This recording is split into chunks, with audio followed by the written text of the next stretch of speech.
নমস্কার বন্ধুরা, কেমন আছেন? আশা করি সবাই ভালো আছেন। আবার একটি নতুন ব্লগে সবাইকে স্বাগত।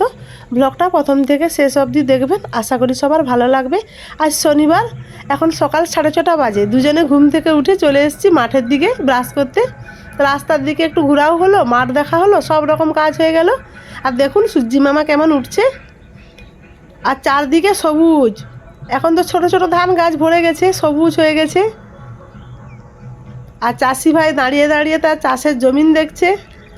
বন্ধুরা, আজ একটু বাবার বাড়ি যাব। বাবার বাড়িতে অনেক দিন থাকা হয়নি, তাই ভাবছি আজকে গিয়ে এক রাত থাকবো। আজ বড় দিদি, মেজো দিদি সবাই আসবে, বাবার বাড়িতে থাকবে। চলুন বন্ধুরা, বাড়ি যাই। মাঠে ঘুরতে গেছিলাম, মাঠ থেকে এসে চা বানাচ্ছি। আমি খাবো না দুধ চা, দিদিমণি খেয়ে নিয়েছে ব্ল্যাক কফি করে। ওর জন্য একটু ওই আমুল দুধ দিয়ে চা বানাচ্ছি। চলুন চাটা গড়িয়ে নেই। চলুন ওকে চাটা দিয়ে আসি। সেজে গুজে রেডি হয়ে গেছি, বাবার বাড়ি যাব। ও ছাড়াতে যাবে, ছেলে যাবে না, ছেলে বাড়িতে থাকবে। তার পড়া বলছে আমি যাবো নি মা, আমার অঙ্ক করা আছে, তুমি যাও, আমি কালকে যাব। কাল মানে রবিবার হচ্ছে। আজকে বাবার বাড়িতে একটু রাতের বেলা খাওয়া দাওয়ার ব্যবস্থা করেছে, সবাই আসবে তো। চলুন বাবার বাড়ি যাই।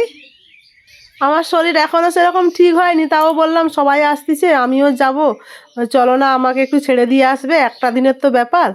বলতে ও বললো চলো দিয়ে আসি। যাওয়ার পথে একটু বিজয়দার দোকানে মিষ্টি নেব। বললাম গরম কি মিষ্টি হয়েছে, বললো মুগের জিলাপি হয়েছে, তাই বললাম মুগের জিলাপি দিয়ে দাও। গরম গরম মুগের জিলাপিটা খেতে ভালোও লাগে। মিষ্টি নেওয়া হয়ে গেছে, এবারে যাই চলুন। বাবার বাড়ির কাছাকাছিই চলে এসেছি। আমি যে যাচ্ছি বাবার বাড়িতে কেউ জানে না। বাবা মা ডেকেছিল, আমি বলেছিলাম আমি যাব না, আমি গেলে রবিবার দিন সকালে যাব, বিকালে চলে আসবো। আজকে যে হঠাৎ করে আমি প্রোগ্রাম করে যাচ্ছি, তারা কেউ জানে না, গেলে সবাই চমকে যাবে দেখুন না। কেন আমার এখন যাওয়ার কথাই নয়, আমি ইচ্ছে করে না বলেই যাচ্ছি। ওকে মানে হঠাৎ করেই প্রোগ্রাম করেছি।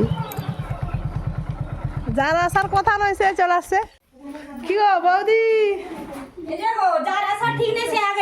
ঠিক নেই সে আগে এই যে বড়ি। সাবধানে যাবে, হ্যাঁ।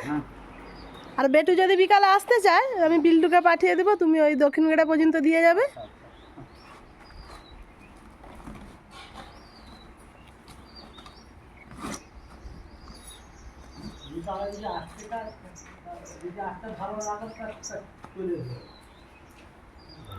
আর মন্দিরে প্রসাদ কখন দিবে? 2:30, 3:30। ঠিক আছে, সাবধানে যাবে, হ্যাঁ।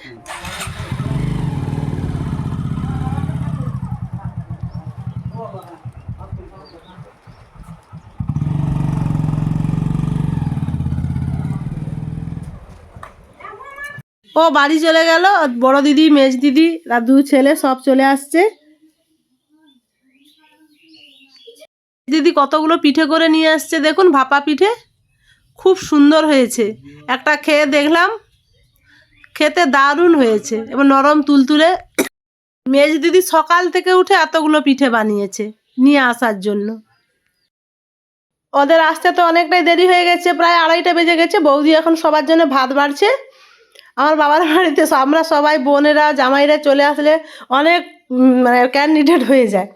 বৌদি সবার জন্য ভাত বেড়ে নিচ্ছে, তাও 2-4 জন আগে খেয়ে নিয়েছে। বাবা, দাদার ছেলে, ওরা খেয়ে নিয়েছে, এবার আমরা সবাই খেতে বসবো।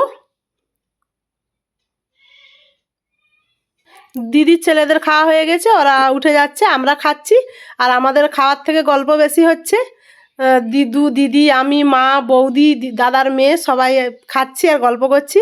আর বন্ধুরা, আমার এই ভিডিওটি যদি ভালো লেগে থাকে, আপনারা লাইক, কমেন্ট, শেয়ার করবেন, সাবস্ক্রাইব করবেন, আমার পাশে থাকবেন। আজকের মতো আসছি, সবাই ভালো থাকুন, সুস্থ থাকুন।